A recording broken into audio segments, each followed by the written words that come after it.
नमस्कार दोस्तों, आज हम लोग पढ़ने वाले हैं कैकेयी का अनुताप। जैसा कि आप लोग जानते हैं कि बोर्ड परीक्षा आपके समक्ष है और ये पाठ बड़ा भी है, लेकिन हम लोग केवल 3 से 4 पद्यांशों की व्याख्या करने वाले हैं जो बोर्ड परीक्षाओं में कई बार रिपीट हुए हैं और 99% संभावना है कि अगर इस चैप्टर से क्वेश्चन आएंगे तो वही 3-4 पद्यांश से आपके पूछे जाएंगे। एक एडिशनल एडवाइज आपके लिए ये है कि मैथिली शरण गुप्त जी का जो जीवन परिचय साहित्यिक परिचय है इसको भी याद कर लीजिएगा, क्योंकि ये भी वेरी इम्पोर्टेंट है। आप लोग को पता ही होगा कि सन 1886 ईस्वी में झांसी ज़िले में इनका जन्म हुआ था और 1964 में इनकी मृत्यु हुई थी। इन्हें भारत सरकार ने पद्म भूषण पुरस्कार से भी सम्मानित किया था और इनकी महाकाव्य साकेत के लिए इन्हें मंगला प्रसाद पारितोषिक पुरस्कार से भी सम्मानित किया गया था। जो इनका साकेत महाकाव्य है वहीं से ये लिया गया है कैकेयी का अनुताप, जिसमें कवि कैकेयी के पश्चाताप के माध्यम से कविता के अंत में उनको महान बताते हैं, पश्चाताप की महत्ता को बताते हैं। कैकेयी का अनुताप दोस्तों, पहला पद्यांश जो है वो है कि तदंतर बैठी सभा उटज के आगे, नीले वितान के तले दीप बहु जागे। दोस्तों, ये वर्णन है उस समय का जब भरत अयोध्या सहित, अयोध्या वासियों सहित, गुरुओं के सहित, माताओं के सहित पंचवटी पहुंचते हैं भगवान श्री राम को मनाने के लिए, उन्हें वापस अयोध्या लाने के लिए। वहीं का ये वर्णन है। कविता स्टार्ट होती है जब भगवान राम सभी माताओं गुरुओं से मिल लेते हैं, प्रेम आशीर्वाद प्रणाम सब हो जाता है, तो एक सभा आयोजित होती है मुख्य बिंदु पर बात करने के लिए, और उसी सभा का ये वर्णन यहाँ पर किया गया है। लिख रहे हैं कि तदंतर बैठी सभा उटज के आगे। तदंतर यानी इसके पश्चात, उटज यानी कुटिया, यानी इसके पश्चात भगवान श्री राम की कुटिया के समक्ष एक सभा बैठती है, आयोजित होती है। और वह सभा कैसी प्रतीत हो रही है, यहाँ पर देखिएगा कि नीले वितान के तले दीप बहु जागे। वितान यानी होता है आकाश। ऐसा लग रहा है मानो नीले आकाश यानी नीले आकाश रूपी मंडप के नीचे तारे रूपी दीपक जगमगा गए हों, वह सभा ऐसी प्रतीत हो रही है। टकटकी लगाए नयन सुरों के थे वे, परिणामोत्सुक कुन भयान तुरों के थे वे। करें उस सभा को देखने के लिए देवता लोग भी अपनी आंखें उस सभा पर जमाए हुए हैं, टकटकी लगाकर उस सभा को देख रहे हैं। देवता लोग भी, सूर्य यानी आपके यहाँ पर देवता की बात हो रही है। परिणामोत्सुक उन भयांतरों के थे वे सभी लोग परिणाम के लिए उत्सुक थे कि ये जो सभा आयोजित हुई है इसका परिणाम क्या निकलेगा। क्या भगवान भरत के प्रेम में बंधकर, अनुराग में आकर वापस अयोध्या लौटेंगे, या फिर वे जिस कर्म के लिए, जिस काम के लिए इस धरती पर आए हैं उसको देखते हुए पंचवटी में ही रुकेंगे। इसी को जानने के लिए, परिणाम के लिए उत्सुक सभी देवतागण भी उस सभा पर टकटकी लगाकर देख रहे थे और मन ही मन वे भयभीत भी थे। उन भयांतुरों के थे वे। भयभीत क्यों थे? उनको संदेह था कि भगवान राम, लक्ष्मण, भरत जी के आगमन को कहीं गलत ना समझ लें। आगे देखिएगा, यहाँ पर लिखा है कि जब ये सभा ऐसी आयोजित हो रही थी, देवतागण देख रहे थे, सबकी निगाहें थी उस सभा पर, तो वहाँ का वातावरण कैसे था, एटमॉस्फेयर कैसे था। लिख रहे हैं कि उत्फुल्ल करौंदी कुंज वायु रह रह कर, करती थी सबको पुलक पूर्ण मह मह कर। उत्फुल्ल करौंदी कुंज वायु रह रह कर रहे हैं कि वातावरण ऐसा है कि जितने भी करौंदे हैं, आपके फल हैं, पुष्प हैं, उनसे जो वायु आ रही है मंद मंद, वह इतनी सुगंधित है कि वह सभी को पुलकित कर रही है, प्रसन्नचित्त कर रही है, मोद आमोद में सबको, आपके सबके रोमांचित कर रही है। वहाँ का वातावरण ऐसा है। आगे लिख रहे हैं कि वह चंद्रलोक था, वाह कभी वाह, वह चंद्रलोक था, कहाँ चांदनी वैसी, प्रभु बोले गिरा गंभीर नीर जैसी। कह रहे हैं कि वह सभा में वहाँ ऐसी मनोहर चांदनी छिटक रही थी कि वह सभा चंद्रलोक सी प्रतीत हो रही है। और ऐसे वातावरण के बीच भगवान श्री राम सागर के समान, सागर के सदृश अति गंभीर स्वर में बोलना प्रारंभ करते हैं। जैसे सागर अति गंभीर है, वैसे ही गंभीर भगवान राम बोलना प्रारंभ करते हैं। ये आपके जो फर्स्ट पद्यांश है उसकी आपके शानदार तरीके से व्याख्या हो गई। बाकी संदर्भ कैसे लिखना है, प्रसंग कैसे लिखना है, आप इंटरमीडिएट के छात्र हैं, आपने 10th के बोर्ड पेपर दिए हैं तो 12th में पहुंच चुके हैं, ये आपको पता है, मुझे बताने की ज़रूरत आपको नहीं है। कवि का नाम और पाठ का नाम आपको पता होना चाहिए, आप संदर्भ प्रसंग ये सब आप कर लेंगे। आगे देखिएगा, यहाँ पर लिखा है कि बैठी थी अचल तथापि असंख्य तरंगा, वह सिंह अब थी हा गोमुखी गंगा, हाँ जनकर भी मैंने न भरत को जाना, सब सुनने तुमने अभी स्वयं यह माना, यह सच है तो फिर लौट चलो घर भैया, अपराधिनी मैं हूँ तात तुम्हारी मैया, दुर्बलता का ही चिन्ह विशेष शपथ है, पर अबला जन के लिए कौन सा पथ है। इस पद्यांश में केवल ये खंड हैं, ये काफ़ी इंपॉर्टेंट है, आप इनको तैयार कर लीजिए। बाकी जो एडिशनल चीज़ें हैं वे पढ़ने का समय अब नहीं है, तो केवल आप इंपॉर्टेंट चीज़ें ही पढ़िए जो पेपर में आएंगी। तो केवल ये दो जो लाइनें हैं इनकी व्याख्या आपको पता होना चाहिए। मैं आपको यहाँ पर व्याख्या कर देता हूँ। यहाँ पर व्याख्या है कि प्रस्तुत पंक्तियाँ जो है दोस्तों, इसमें कैकेयी भरत की सौगंध खाते हुए राम से कह रही हैं। किसकी सौगंध?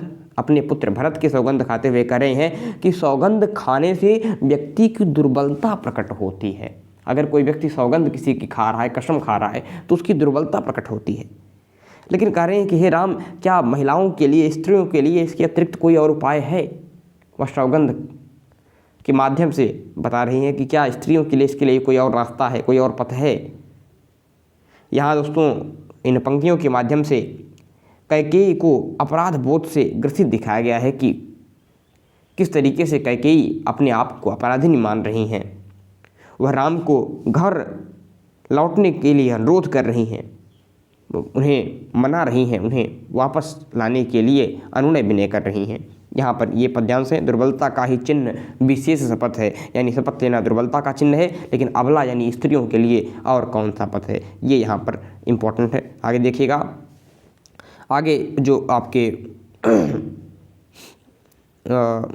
कैकेयी हैं वे क्या कहती हैं, इसको देखिएगा कि क्या कर सकती थी मरी मंथरा दासी, मेरा ही मन रह सका ना निज विश्वासी। कैकेयी कहती हैं कि मंथरा को निर्दोष बता रही हैं। कैकेयी कह रहे हैं कि उसकी क्या गलती थी, वह तो एक साधारण सी दासी है। जब मेरा अपना मन ही विश्वासी न रह सका, उसमें ही द्वेष आ गए थे, तो मैं किसको दोष दूं। जल पंजर गत अब अरे अधीर अभागे, वे ज्वलित भाव थे स्वयं मुझी में जागे। कह रहे हैं कि मुझ में ही वह जो आपके द्वेष की भावना है, जलन की भावना है, वह मेरे मन के अंदर ही जागा था। वह अभागे, अपने आप को अभागा बताती हुई बातें कर रही हैं कैकेयी। कितनी अंतर्मन से वह अपराधिनी अपने आप को महसूस कर रही हैं, आप इन पंक्तियों के माध्यम से समझ सकते हैं। आगे लिख रहे हैं कि पर था केवल क्या ज्वलित भाव ही मन में, क्या शेष बचा कुछ न और जन्मे। ये भी अच्छी लाइन है। इसके पश्चात वे आपके सभा को संबोधित करते हुए एक प्रश्न पूछ रही हैं कि क्या मेरे मन में केवल आग लगाने वाले भाव ही थे, क्या मुझ में और कुछ भी शेष न था। और वे आप देखेंगे कि यहाँ पर है कि कुछ मूल्य नहीं वात्सल्य मात्र क्या तेरा, पर आज अन्य सा हुआ वत्स भी मेरा। कह रहे हैं कि जो वात्सल्य यानी होता है अपने पुत्र के प्रति, बच्चों के प्रति जो प्रेम होता है उसे वात्सल्य कहते हैं। तो कह रहे हैं कि जो वह वात्सल्य की भावना थी उसका कोई मूल्य नहीं है आज, जब आज मेरा अपना पुत्र ही मुझे नहीं मान रहा है, अन्य सा है, पराया सा हो गया है मेरा अपना पुत्र ही, पर आज अन्य सा हुआ वत्स भी मेरा। थूके मुझ पर त्रैलोक्य भले ही थूके, जो कोई जो कह सके कहे क्यों चूके, छीने न मातृपद किंतु भरत का मुझसे, हे राम दुहाई करूं और क्या तुझसे। कह रहे हैं कि आज तीनों लोग मुझ पर अगर थूके तो थूके भाई, मैंने ऐसे काम ही किए हैं, जो कोई जिसको जो भी कहना है वह कहे क्यों चूके, लेकिन हे राम मैं तुझसे यही दुहाई कर रही हूँ, यही वंदना कर रही हूँ कि मुझसे मेरा मातृपद ना छीने। मैं भरत की माता हूँ, ऐसा पद मुझसे ना छीना जाए, यही मैं तुमसे दुहाई करती हूँ हे राम। और इस तरीके से आप समझ गए होंगे कि किस तरीके से कैकेयी का मानसिक स्तर है, किस तरीके से उनके अंदर भाव यहाँ पर जग रहे हैं। अंतिम पंक्तियाँ देखिएगा। अंतिम पंक्तियाँ है कि दुर्बलता का ही चिन्ह विशेष पथ है, पर अबला जन के लिए कौन सा पथ है। अभी मैंने इसकी व्याख्या की थी। आगे देखिए, यदि मैं उकसाई गई भरत से हूँ तो पति समान ही स्वयं पुत्र भी खूँ। यहाँ पर भरत को निर्दोष बताती हुई कैकेयी कह रही हैं कि हे राम, यदि मैं भरत के कहने पर भरत से ये उकसाई गई हूँ तुझे वनवास देने के लिए, तो मैं अपने पति के समान अपना पुत्र भी खो दूँ। यानी इसमें भरत का कोई दोष नहीं है, मैंने स्वयं ऐसा किया था। अगर ऐसा हो तो मैं पुत्र भी खो दूँ। यानी जैसे आदमी कहता नहीं कि ऐसा ना हो, अगर मैं झूठ बोल रहा हूँ तो ये हो जाए मेरे साथ, मैं अपनी माँ खो दूँ, मेरे पिता खो दूँ, कसम लोग खाते हैं। तो वैसे ही यहाँ पर कह रहे हैं कि यदि मैं भरत से उकसाई गई हूँ तो मैं अपने पति के समान अपना पुत्र भी खो दूँ। ठहरो मत रोको मुझे, कहूँ जो सुन लो, करके पहाड़ सा पाप मौन रह जाऊँ, राई भर भी अनुताप न करने पाऊँ।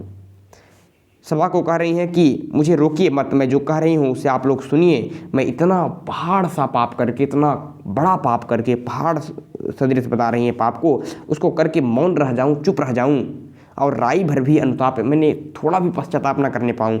ऐसा मत कीजिए, आप लोग ठहरिए, मेरी बातों को सुनिए। आगे यहाँ पर उस कितना बढ़िया वर्णन कर रही हैं कि थी सन क्षत्र राशि निशा उत्पेश टपकाती, रोती थी नीर व सभा हृदय थपकाती। क्या शानदार वर्णन है। करें कि कैकेयी के यह सब कहने के दौरान तारों से भरी चांदनी रात ओस के रूप में अश्रु जल बरसा कर रही थी। जो तारों से वो रात, जो तारों से वह आपके भली चांदनी रात थी, वह किसके रूप में, ओस के रूप में अश्रु जल बरसा रही थी। मानो ऐसा प्रतीत हो रहा था कि प्रकृति भी कैकेयी के इन बातों को सुनकर रो रहा हो। रोती थी नीरव सभा हृदय थपकाती। कर रहे हैं कि वह जो सभा है जिसमें अब जान ही नहीं बची थी, वह हृदय को थपकाते हुए रुदन कर रही थी। यहाँ दोस्तों कहने का तात्पर्य ये है कि कैकेयी का जो हृदय परिवर्तन है, उसके पश्चाताप को देखकर जो सभा है उसमें सभी लोगों की जो संवेदना है वह उनके साथ जुड़ जाती है, और केवल सभा ही नहीं बल्कि प्रकृति भी उन्हें उनके अपराध के लिए क्षमा कर देती है। इस तरीके से इस कविता का अंत मैथिली शरण गुप्त जी ने अपनी वाक पटुता के माध्यम से, अपने साहित्यिक कौशलता के माध्यम से ये यहाँ पर बताते हैं कि पश्चाताप के माध्यम से कितना बड़ा पश्चाताप करना कितना आपके लिए ज़रूरी होता है, कितना आवश्यक होता है। तो पश्चाताप करने से ही सारे पाप धुल जाते हैं, और पश्चाताप का ही एक रास्ता है जिसको लेकर कैकेयी को न संपूर्ण सभा बल्कि प्रकृति ने भी उन्हें उनके अपराध के लिए क्षमा कर दिया है। तो इस तरीके से पश्चाताप के, अनुताप के महत्व को कवि ने यहाँ पर अंत किया है। मुझे लगता है ये जो चारों पंक्तियाँ थीं ये आपको समझ में आई होंगी, व्याख्या समझ में आई है, तो संदर्भ आप कर ही सकते हैं, क्योंकि कवि का नाम मैथिली शरण गुप्त, पाठ का नाम कैकेयी का अनुताप साकेत से लिया गया है। आप इसको लिख ही सकते हैं कि प्रस्तुत पद्यांश हमारी पाठ्य पुस्तक, इस तरीके से आप इसको बनाकर लिख देंगे। अगर व्याख्या पता है तो आप प्रसंग कर सकते हैं। प्रसंग यानी 2-4 लाइनों में उसी का थोड़ा सा वर्णन कर देना कि कैसा वहाँ की बात है। प्रसंग हो गया, व्याख्या मैंने आपको अच्छी तरीके से बता दी है। बाकी काव्य सौंदर्य जो होता है, भाषा क्या है, छंद क्या है, शैली कौन सी है, तो ये तो आप 12th में पहुंच गए हैं, आपको बहुत पता ही होगा कि भाषा परिष्कृत खड़ी बोली है, आपके अलंकार अनुप्रास है, उपमा लग रहे हैं कहाँ पर, पता है आपको, शब्द शक्ति क्या है, गुण है, प्रसाद है, इस शैली प्रबंधात्मक है, ये सब आप लिख लेंगे। और मुझे पूर्ण यकीन है कि आप यहाँ से पूरे 10 नंबर लेकर जाएंगे। वीडियो अच्छा लगा हो तो लाइक कीजिए, चैनल को सब्सक्राइब कीजिए, और कोई पाठ जो लग रहा हो कि कठिन है कमेंट कीजिए, सर इसको भी पढ़ाइए। ऐसे ही 3-4 महत्वपूर्ण पद्यांश आपको मैं ज़रूर बताऊंगा, समझाऊंगा, सिखाऊंगा। धन्यवाद, बाय बाय, शब खैर।